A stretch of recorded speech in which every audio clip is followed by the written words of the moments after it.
الحمد لله رب العالمين والعاقبة للمتقين والصلاة والسلام على رسوله الأمين বাংলাদেশ জামাত ইসলামী আদায়কুলা ইউনিয়নের এই ওয়ার্ডের উদ্যোগে আয়োজিত আজকের এই স্বৈরাচার বিরোধী আন্দোলন, সর্বোপরি বৈষম্য বিরোধী আন্দোলনে যে সমস্ত ছাত্র জনতা শহীদ হয়েছেন তাদের রুহের মাগফিরাত কামনার্থে এবং গত বছরের এই মাসে জামাত ইসলামী বাংলাদেশের কেন্দ্রীয় নায়েবে আমির বিশ্বনন্দিত মুফাসসির কোরআন, চলমান বিশ্বের অন্যতম ইসলামী চিন্তাবিদ, আন্তর্জাতিক খ্যাতি সম্পন্ন মুফাসসির কোরআন আল্লামা দেলোয়ার হোসেন সাঈদী গত বছর এই দিনে এই মাসে শাহাদাত বরণ করেন।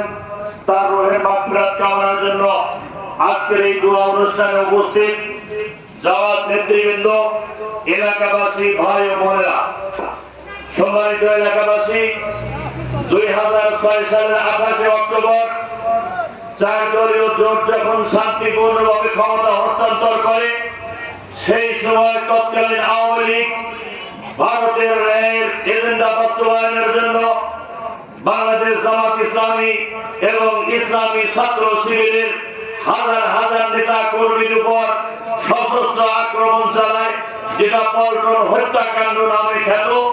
যেই হত্যাকাণ্ডে জামাত ইসলামী এবং ইসলামী ছাত্র শিবিরের অগণিত নেতা কর্মী শহীদ হয় এবং হাজার হাজার নেতা কর্মী আহত হন।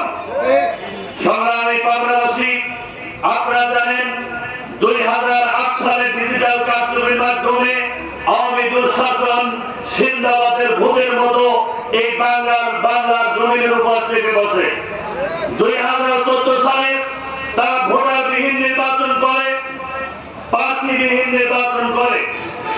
যে নির্বাচনে 154 জন বিনা প্রতিদ্বন্দ্বিতায় নির্বাচিত হয়।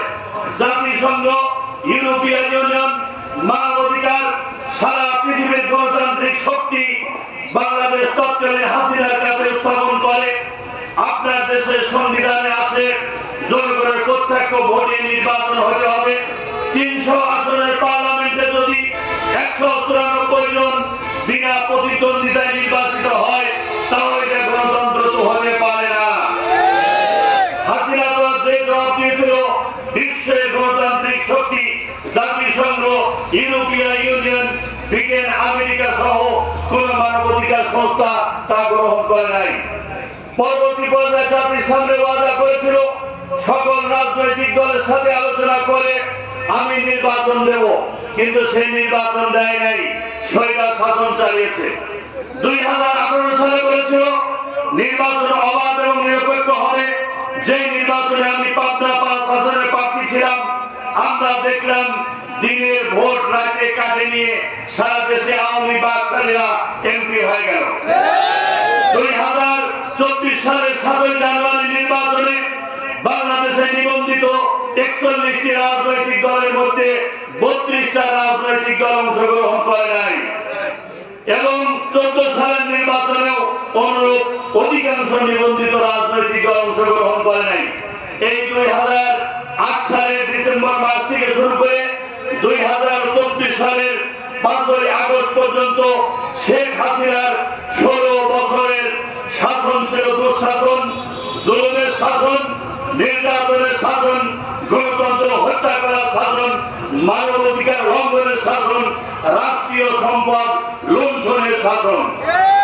সংগ্রামী ভাইসব, পৃথিবীর ইতিহাসে যারা জালেম শাসক এসেছে, মুসা আলাইহিস সালামের বিরুদ্ধে ফিরআউন জুলুম করেছিল, ইব্রাহিম আলাইহিস সালামের বিরুদ্ধে নমরুদ জুলুম করেছিল, হারাকুখা চেঙ্গিস খান মানুষের উপর জুলুম করেছিল, কিন্তু কোন স্বৈরাচার শাসক পৃথিবীর ইতিহাসে পাক ভারত উপমহাদেশ সহ এরকম জালেম শাসিকা এই পৃথিবীতে দ্বিতীয়টা কোনো আছে নাই। আপনারা জানেন 1952 সালের ভাষা আন্দোলনে আমাদের দেশে সর্বমোট 6 জন ছাত্র শহীদ হয়েছিল। 1969-এর গণ অভ্যুত্থানে মাত্র 3 জন ছাত্র নিহত হয়েছিল। এরশাদ বিরোধী আন্দোলনে আমাদের দেশে সর্বোচ্চ 9 বছরে 20-25 জন ছাত্র জনতা নিহত হয়েছিল। কিন্তু শেখ হাসিনার শাসন যদি আমরা আলোচনা করি, 2013 সালে আল্লামা দেলোয়ার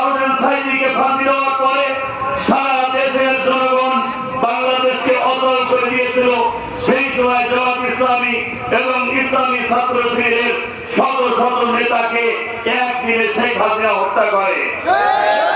আপনারা দেখেছেন, শুধু তাই নয়, এই বিগত বছরগুলোতে একের পর এক শত শত হাজার হাজার নয় লক্ষ লক্ষ মামলা শেখ হাসিনা আমাদের উপর চাপিয়ে দেয় এবং এই মামলাতে তারা সারা বাংলাদেশে লক্ষ লক্ষ এদেশের সাধারণ জনগণ, আলেম ওলামা, মুসল্লি, জামাত ইসলামী, ইসলামী ছাত্র শিবিরের নেতা কর্মীকে গ্রেফতার করে হত্যা করে।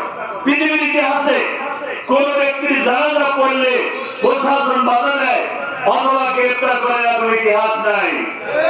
আপনারা জানেন, গত বছর যখন আমরা 15ই আগস্টে পাবনা দারুল আমান ট্রাস্টে আল্লামা দেলোয়ার হোসেন সাইদি গায়েবান জানাজা পড়লাম, জানাজা থেকে শুরু করে 24 ঘন্টার ব্যবধানে 173 জনকে এই হাসিনা জালেম সরকার আমাদেরকে গ্রেফতার করে, আমাদের বিরুদ্ধে মিথ্যা মামলা দেয়।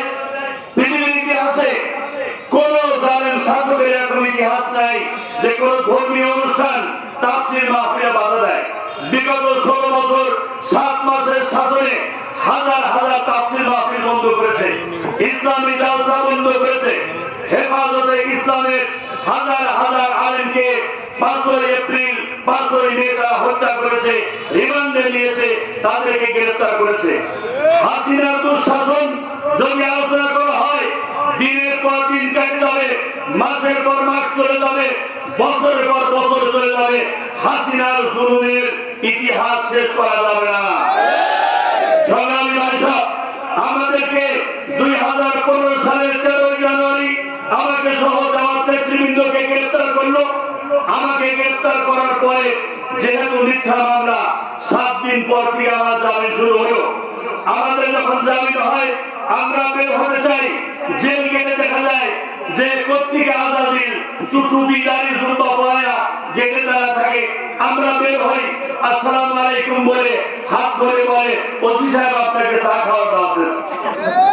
আমরা যাই, দেখি থানাতে ওসি নাই, কিছু নাই। আবার আরেকটা মামলাতে আমাদেরকে থানায় ঢোকা দেওয়া হয়। ঈদের দিন আমি বের হতে চাইলাম, হাইকোর্ট আমাকে জামিন দিল, আমার কাগজপত্র আসলো। ঈদের দিন বের হতে চাইলাম, গেটের সামনে দেখলাম আমার ছেলে, আমার মেয়ে, আমার শিশু বাচ্চা, আমার স্ত্রী দাঁড়িয়ে আছে, আগামীকালকে ঈদ, আমি এখন বের হব। আমি যে বের হতে বসলাম, দেখে গেল আগে যেভাবে বের হতে বসছিলাম, তো পরে আমরা সাংবাদিক রেডি করলাম যে জেল গেট থেকে নিয়ে অ্যারেস্টের কোন বিধান বাংলাদেশে নাই, এবং হাইকোর্ট বলে দিল জেল গেট থেকে কাকে গ্রেফতার করা যাবে না। তখন হাসিনা যে নাটক সাজালো, পৃথিবীর ইতিহাসে কোন হারাকুখা, সিঙ্গিসকা, নমরুদ, ফেরাউন এরকম কোন নাটক সাজায়নি। সে কি করলো? হারিস মাইকো সামনে লেখা আছে শুভ বিবাহ, শুভ বিবাহ এবং বিয়ের গাড়ি সাজানো, সেই গাড়ি জেল গেটে নিয়ে আসে, জেল গেটের সামনে দাঁড় করা দিল। আমরা যখন বের হতে বসলাম, এখন দেখি শুভ বিবাহের গাড়ি, সিভিল ড্রেসে টিভি বলে যে ওঠেন, উঠে আবার টিভি অফিসে নিয়ে যায়, আবার আমাদেরকে জেলখানায় পাঠায় দিল। এই যে শুভ বিবাহের গাড়ি সাজালো, এর অর্থ হলো সাংবাদিক মিডিয়া যেন প্রিন্সিপাল ইকবাল বের হচ্ছে, সিভিল ড্রেসে গ্রেফতার করেছে, এই জন্য মিডিয়ায় আসতে না পারে। জামাত ইসলামী বাংলাদেশের তৎকালীন আমির মাওলানা আব্দুর রহিম সাহেব উনি আছেন, ওনাকে আমরা চেষ্টা করলাম ঢাকায় কেন্দ্রীয় কারাগারে, উনি চিকিৎসা গিয়েছিলেন ঢাকা মেডিকেলে, ঢাকা কেন্দ্রীয় কারাগার থেকে আমরা বের করবো। আমরা কাগজপত্র পাঠালাম, উনি ঢাকা মেডিকেল, ঢাকা কেন্দ্রীয় কারাগার থেকে বের হলেন। বের হওয়ার পরে পাবনার এসপি তৎকালীন ডিবিকে পাঠায় সাদা পোশাকে তাকে গ্রেফতার করে দিনের পর দিন এই হারিক ব্রিজের নিচে যে পুলিশ ফাঁড়ি আছে সেখানে মাওলানা আব্দুর রহিমকে রাখলো। হাসিনার জুলুমের ইতিহাস যদি আলোচনা করা হয়, হারাকুখা, চেঙ্গিস খানের এবং নমরুদ, ফিরাউনের জালেমকে হার মানাবে। জামাত ইসলামী বাংলাদেশের সাবেক আমির অধ্যাপক গোলাম আজম সাহেবের ছেলে ব্রিগেডিয়ার জেনারেল মামুন আল আজমি, জামাতের কেন্দ্রীয় নেতা মীর কাসেম আলীর ছেলে ব্যারিস্টার আরমান, তাদের দুই জনের পিতাকে ফাঁসি দেওয়ার পরে তাদের বাড়িতে সিভিল ড্রেসে র্যাব এবং পুলিশ এসে তাদেরকে গ্রেফতার করে নিয়ে যায়। দীর্ঘ 11টি বছর আয়না ঘরে রাখে। তারা সাক্ষাৎকার দিয়েছে এই 11টি বছর সূর্য কখন উদিত হয় কখন অস্ত যায় এটা আমরা দেখি নাই। পৃথিবীর ইতিহাসে কোন জালেম ফেরাউন নমরুদ ইব্রাহিম আলাইহিস সালামের উপর এরকম জুলুম করে নাই। তারা বলেছে আমাদের দুই চোখ দিয়ে যে পানি বের হয়েছে এটা যদি কোন নদীতে ধারণ করা হতো তাহলে বড় বড় দিঘি সৃষ্টি হতো, তারপরে আমাদের পানি শেষ হতো না। সংগ্রামী এলাকাবাসী, আপনারা জানেন জামাত ইসলামী বাংলাদেশের প্রতিষ্ঠানগুলো ধ্বংস করার জন্য, ইসলামী ব্যাংক ব্যবস্থা ধ্বংস করার জন্য এই বর্তমান প্রেসিডেন্ট তাকে ভাইস চেয়ারম্যান করেছিল হাসিনা। আপনারা জানেন ইসলামী ব্যাংক মেডিকেল কলেজের গভর্নিং বডি তারা দখল করেছিল, ব্যাংকের বোর্ড অফ ডাইরেক্টর তারা দখল করেছিল, তারা ব্যাংক ফাউন্ডেশনের থেকে শত শত কোটি টাকা নিয়ে তারা বিভিন্ন রকম তাদের দলীয় কাজে ব্যবহার করছে এই শেখ হাসিনা। আপনারা জানেন এমএসির মতো প্রতিষ্ঠান তার শত শত বিঘা জমি তারা দখল করেছিল, যেমন পুনরুদ্ধার করা হচ্ছে। সারা বাংলাদেশে জামাত ইসলামী এরকম পাবনা দারুল আমান কাজ করেছে, সেখানে এতিমখানা করেছিল। এই এতিমখানায় বিদেশি শিক্ষক ছিল যারা আন্তর্জাতিক মানের ইংরেজি এবং আরবি পড়াতো। মাওলানা আব্দুল সোহান যখন মুসলিম এডুকেশন প্রেসিডেন্ট ছিলেন বাংলাদেশে তখন তিনি এই ব্যবস্থা করেছিলেন। হাসিনা সরকার ক্ষমতায় আসার পরে এই বিদেশি শিক্ষকদেরকে ভিসা বন্ধ করে দেয়, তাদের পাসপোর্ট আটকিয়ে দেয় এবং দারুল আমান ট্রাস্টের 350 এটির প্রতিপালিত হতো, তাদের আহার খাদ্য রেজিস্ট্রেশন সব বন্ধ করে দেয় এই খুনি হাসিনা। সুতরাং হাসিনার ইতিহাস যদি আলোচনা করা হয়, দারুল আমান ট্রাস্ট 1993 সালে প্রতিষ্ঠিত হয়েছে। শেখ হাসিনা 16 বছরে এই ট্রাস্টের নবায়ন দেওয়া হয় নাই, ট্রাস্টি বোর্ডের কোনো কমিটি অনুমোদন দেওয়া হয় নাই।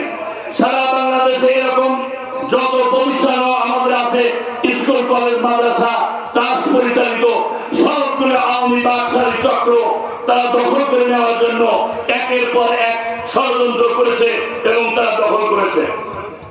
আজকে হাসিনা কয়েকদিন আগে বলল হাসিনা পালাবার নয়, সেই হাসিনা তার মন্ত্রী পরিষদ, তার পার্লামেন্ট, তার ছাত্র সংগঠন, যুব সংগঠন, মূল সংগঠনকে বঙ্গোপসাগরে ভাসিয়ে দিয়ে তিনি এখন দিল্লিতে নির্বাচিত জীবনযাপন করছেন। সুতরাং আমরা স্পষ্ট বলতে চাই, শেখ হাসিনার পিতা শেখ মুজিবুর রহমান 1974 সালে সমস্ত রাজনৈতিক দল বন্ধ করে দিয়ে একটি দল করেছিল বাকশাল। এরপরে তার 1975 15 আগস্টের পর পরিবর্তনের পরে প্রেসিডেন্ট জিয়াউর রহমান বহুদলীয় গণতন্ত্র সুযোগ দেয়। সেই সুযোগে হাসিনা এবং আওয়ামী লীগ তারা নতুন করে আওয়ামী লীগ করার ক্ষমতা পায়। আমরা স্পষ্ট বলতে চাই, শেখ মুজিবের আদর্শ ছিল সে আওয়ামী লীগ করতো না, সে সর্বশেষ বাকশাল করে গেছে। সুতরাং যে আওয়ামী লীগকে শেখ মুজিব নিষিদ্ধ করে গেছে, এই দল বাংলাদেশে কোনদিন রেজিস্ট্রেশন পাবে না এবং তাদের রাজনীতি করার কোন অধিকার নাই। পৃথিবীর ইতিহাসে কোন দল কোন অভ্যুত্থানে কোন স্বৈরাচারী শাসক দুই একজন ব্যক্তিকে হত্যা করে, কিন্তু আমরা দেখি এই বিগত 16 বছর 7 মাসের শাসনে শুধু জামাত ইসলামী, ইসলামী ছাত্র শিবির, হেফাজতে ইসলাম, সাধারণ জনগণ সর্বোপরি এই বিগত জুলাই মাসের 5 তারিখ থেকে 5 আগস্ট পর্যন্ত হাজার হাজার ছাত্র জনতাকে হত্যা করেছে হাসিনা। সুতরাং যে কোনো হত্যার দায় দোষী সে হচ্ছে একজন খুনি, আর এই খুন করেছে তার মন্ত্রী পরিষদ, তার পার্লামেন্ট, তার দলীয় সিদ্ধান্ত নিয়ে। এটা তার রাজনৈতিক সিদ্ধান্ত। যেভাবে তার রাজনৈতিক সিদ্ধান্তে তার পতনের 4 দিন আগে জামাত ইসলামীকে নিষিদ্ধ করেছিল, সেই দল আজকে নিষিদ্ধ।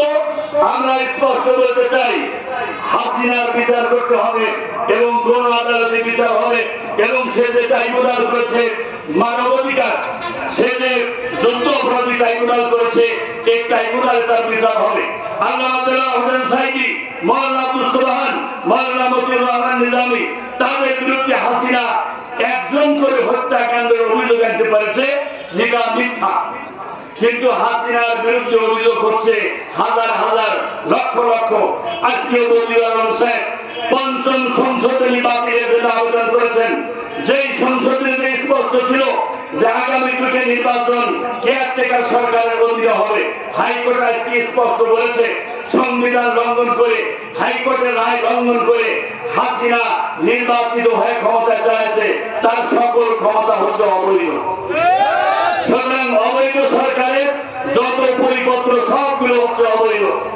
আমরা স্পষ্ট বলতে চাই, আগামী দিনে এই সরকারের যে দায়িত্ব, এই দায়িত্ব পালন করতে হবে। জনগণ যেটা চায় সেটা করতে হবে, খুনিদের বিচার করতে হবে এবং হাসিনাকে দেশে নিয়ে আসে যুদ্ধ অপরাধ ট্রাইব্যুনালে মানবতা বিরোধী অপরাধ করেছে, এই অপরাধের দায় তাকে শাস্তি দিতে হবে। এ ব্যাপারে উপদেষ্টা পরিষদে যারা আছেন, একজন এদিক ওদিক করছিল, আমরা টেলিফোন করছিলাম, তাকে কি করে পাটের খাতে পাঠায় দেওয়া হয়েছে। সুতরাং কোন উপদেষ্টা যদি এদিক ওদিক করেন, এই ব্যাপারে ছাত্র জনতা আবারও আন্দোলন করে তুলবে। আজকে এসপি সাহেব টেলিফোন করছিলেন আমাকে, ডিসি সাহেব করেছিলেন, সদর ওসি করেছিলেন। আমি স্পষ্ট বলতে চাই, যারা পাবনার রাজপথে শেখ হাসিনা ঘোষণা দিয়ে যে তোমরা প্রকাশ্যে 4 তারিখে রাজপথে নামবে, এই যারা কোটা বিরোধী আন্দোলন করছে তাদেরকে মারবে, এটা তার রাজনৈতিক সিদ্ধান্ত, প্রধানমন্ত্রীর কার্যালয়ের সিদ্ধান্ত, দলীয় সিদ্ধান্ত, তৎকালীন গভর্নমেন্টের সিদ্ধান্ত। সুতরাং এটা কোন হত্যা, এই হত্যাকাণ্ড যারা করেছে, প্রকাশ্যে দিবালোকে গুলি করেছে, কোটা বিরোধী আন্দোলনের ছাত্র জনতা নিহত হয়েছে। বাদী পিতা যে আমাদের দুলাল ভাই, তার ছেলে জাহিদুল ইসলাম, মাহবুবুর রহমান নিলয়, তারা শহীদ হয়েছেন, অগণিত ছাত্র জনতা আহত হয়েছেন। আমরা স্পষ্ট বলতে চাই পাবনার প্রশাসনকে যে আপনাকে তাদেরকে গ্রেফতার করতে হবে। আপনারা গ্রেফতার করতে যদি না পারেন, ছাত্র জনতা যেভাবে আমরা যেরকম থানা, এসপি অফিস, আমরা ট্রাফিক মোড়, রাস্তাঘাট, অফিস আদালত যেভাবে দায়িত্ব পালন করেছি, এদেশের ছাত্র জনতা জনগণকে সাথে নিয়ে একেবারে সবকিছু তারা পরিচালনা করতে পারবে, পুলিশের কোনো প্রয়োজন নাই। আমরা বলতে চাই, আদালতের হোসেন সাইদের জানাজা করার পরে 173 জন গ্রেফতার করলেন, কোন মামলা নাই, বাদী নাই, সাক্ষী নাই। আমরা 28 অক্টোবরে ঢাকায় গেলাম, সেই সময় 24 ঘন্টার ব্যবধানে 273 জনকে গ্রেফতার করলেন, বাদী লাগে না, মামলা লাগে না, সাক্ষী লাগে না। আর এখন আওয়ামী জালেম দুঃশাসন, খুনি, স্বৈরাচার, গণতন্ত্র হত্যাকারী, অর্থ লুণ্ঠনকারী, মানবাধিকার লঙ্ঘনকারী, বিচার বিভাগ ধ্বংসনকারী, নির্বাচন কমিশন হত্যাকারী খুনি হাসিনা বা তার দলের তার সাঙ্গপাঙ্গদের বিচার করতে, তাদের গ্রেফতার করতে প্রশাসনের এত ভিড়মিড়ি কেন? আমরা স্পষ্ট বলতে চাই, তারা যদি দেশের সাথে কাজ না করে, এই পুলিশ প্রশাসন সহ সবকিছু নতুন করে ঢেলে সাজানো হবে। যুবকদেরকে শর্ট টার্মের প্রশিক্ষণ দিয়ে তাদেরকে পুলিশ, বিডিআর, আনসার, প্রশাসনে শর্ট কোর্সে বিসিএস ক্যাডার করে তাদেরকে চাকরি দেওয়া হবে। আর আমরা সরকারকে বলতে চাই, কেয়ারটেকার সরকারকে, আওয়ামী সরকার যদি ভুয়া মুক্তিযোদ্ধাদের ভাড়া দিতে পারে, তাদের যদি বাড়িঘর করতে পারে, এই 16 বছর 17 মাস যারা বছরের পর বছর ছেড়েছিল, যারা চাকরি হারিয়েছে, যারা ব্যবসা হারিয়েছে, সন্তান হারিয়েছে, 16 বছর বাড়িতে থাকতে পারে নাই, তাদেরকে রাষ্ট্রীয়ভাবে ভাতা দিতে হবে। যেহেতু সরকার ঘোষণা করেছে, ডক্টর ইউনূস সাহেব দ্বিতীয় মুক্তিযুদ্ধে ছাত্র জনতার নেতৃত্বে আমরা বিজয় লাভ করেছি।